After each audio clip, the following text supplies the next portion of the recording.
O candomblé eu fui iniciado aos 11 anos de idade.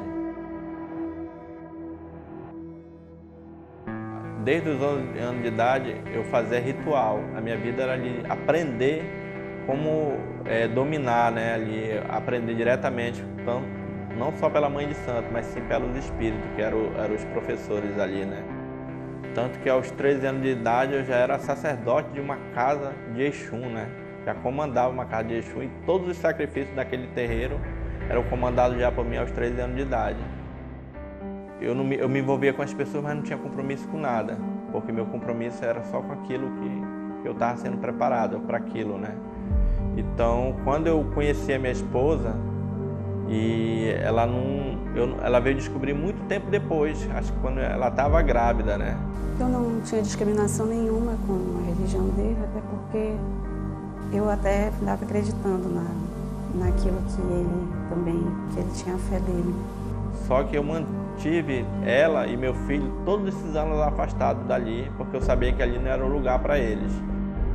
O primeiro relato que eu soube é que ele tinha envolvido num grupo de jovens. Tudo começou com o meu amigo Clifferson. Ele perguntou, né, se eu gostaria de participar do pequeno grupo.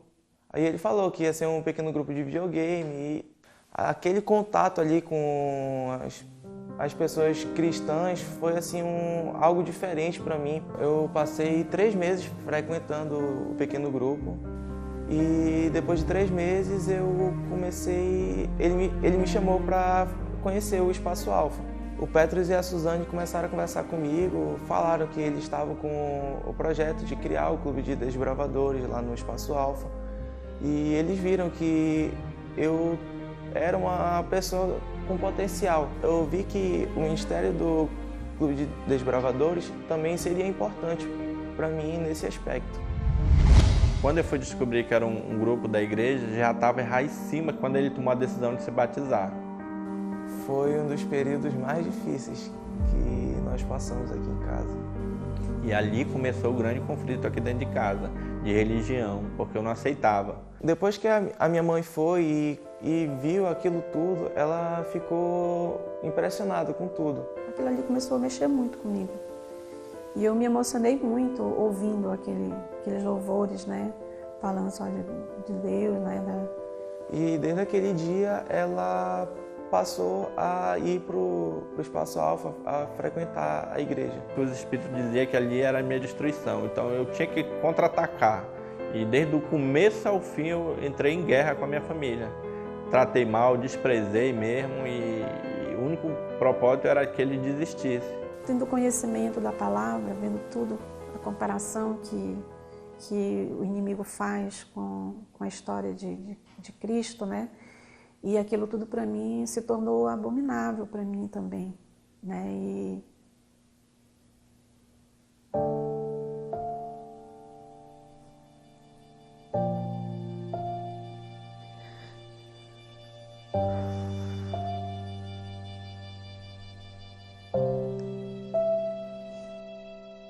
Como é que ia ser, né?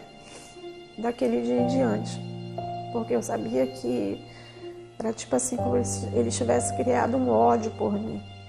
Mas tudo que eu fazia se voltava ao contrário, porque aí é que ele se fortalecia, né, na fé. Eu cheguei a convidar meu pai umas 2 vezes para ir para o batismo. E ele falou, primeiro ele falou que ele ia pensar e depois ele falou que ele não ia mais. No momento do batismo, eu estava trabalhando, né? E de repente os espíritos mandaram dispensar todo mundo, que eles diziam que eu tinha que me preparar para uma guerra. E eles já estavam tudo se posicionado, mandaram me arrumar com aquela roupona que eu sempre vestia de candomblessista. E eu fui para a igreja, para invadir a igreja, para colocar cada um daqueles irmãos, inclusive o pastor, em possessão, para que o batismo não acontecesse. Mas ao chegar na porta da igreja, os espíritos, pela primeira vez, durante todos aqueles mais de 30 anos que eu vinha servindo a eles pararam e disseram que não podiam entrar. Eu acabei entrando sozinho para terminar e acabar com o batismo. De repente, quando o Eduardo entra do tanque batismal, né, que ele entra, no momento mesmo, o Eduardo entra, né, na igreja, vestido daquela maneira. E quando eu vi aquilo ali, para mim foi bem conflitante. Eu confesso que foi um misto de emoções muito grande. A gente já tinha a noção de que se ele fosse, ele iria daquele jeito e que ocorreria um grande conflito espiritual ali. A gente sabia que não ia ser um momento fácil. Só quando eu atravessei a primeira porta e atravessei a segunda, eu senti um poder sobrenatural ali que eu nunca tinha sentido na minha vida durante todos esses anos, né? E me deixou calmo. E naquele momento eu entendi que eu não podia lutar com aquela força sobrenatural. Eu não sabia o que era, mas também não podia lutar, porque ela já tinha barrado aquele exército de espírito que estava do lado de fora, né?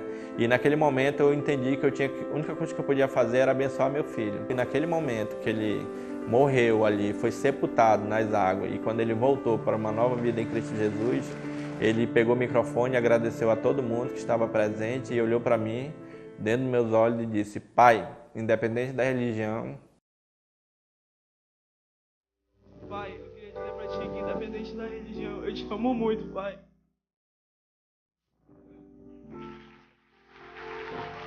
Uma palavra muito forte, né? Pai, eu te amo, né? Eu sempre cuidei dele, sempre tratei ele com carinho, sempre mantive ele afastado de tudo. Foi muito maravilhoso e eu louvo a Deus e agradeço a Deus. Eu ainda não tinha consciência, eu fui ter consciência já depois de alguns meses, com todo o conflito espiritual que ocorreu dentro da minha família. Depois de 4 dias que ele estava batizado, os espíritos passaram uma ordem para que eu matasse, executasse meu filho e minha esposa. E eu não aceitei naquele momento. Ele disse: então abandone sua família de vez. E no outro dia eu abandonei a família. Eles mandaram escolher 5 cidades. Engraçado, quando eu fui comprar a passagem no porto, eu não tinha passagem para nenhuma dessas 5 cidades. E de repente o rapaz do guichê falou, eu disse: mas não tem? Ele disse: tem não, mas tem Paquari hoje. E de repente, quando eu lembrei que eu tinha um tio que eu tinha visitado ele há 23 anos atrás. Então, por causa dessa ordem, eu acabei viajando para Paquari. Só que no dia que eu cheguei lá, na casa onde eu fiquei, eu comecei a falar mal dos evangélicos. E de repente, aí, um dia ele chegou e disse assim: meu filho, você sabia que Jesus tira demônio? Eu disse: eu também tiro e coloco. Ele passou 4 dias contando uma história diferente da outra, da Bíblia. Ele viu que eu estava irritado no telefone. E quando eu desliguei o telefone, ele olhou para mim e disse assim: meu filho, você sabia que Satanás também matou o filho de Jó? E quando ele terminou de contar aquela história, eu levantei a cabeça e disse que eu tinha tomado uma decisão naquele momento. Eu vou voltar para Manaus, vou construir a minha família que o diabo fez eu destruir, vou desfazer de tudo que eu tenho dentro daquele terreiro de Candomblé. Quando não tiver mais nada, eu vou para a igreja, seguir, buscar, conhecer esse Deus que eu não conheço. E depois que eu me desfiz de tudo, eu acabei indo para a igreja. Aí eu comecei a fazer estudo, e nesse período do estudo também passei uma tribulação muito grande, porque eu era quase todo tempo atacado pelos espíritos. Às vezes eu estava aqui sentado no sofá assistindo Luiz Gonçalves pela TV. E quando eu estava assistindo esses cultos de manhã para ganhar o conhecimento da palavra, os espíritos entravam, atravessavam essa porta aí e me atacavam. Quando eu via, eu corria para o quarto, me ajoelhava, botava a Bíblia na cabeça e orava, né? Meu filho corria para um lado, minha esposa para o outro. O dia do meu batismo, eu já estava uma semana de jejum, e no momento que eu estava no tanque batismal, eu já estava com 56 horas de jejum, porque eu estava com medo de um contra-ataque dos espíritos, né? No momento que eu me batizei, que as trevas perderam a autoridade. A partir do momento que eu me batizei, nunca mais fui atacado. Eu, hoje, sou um homem de Deus, né? Eu procuro, tudo que eu procuro fazer na minha vida é sempre botando Deus em primeiro lugar. Por quase 2 anos o barracão ficou fechado, o barracão de Candomblé, né? Eu acabei doando para a igreja adventista.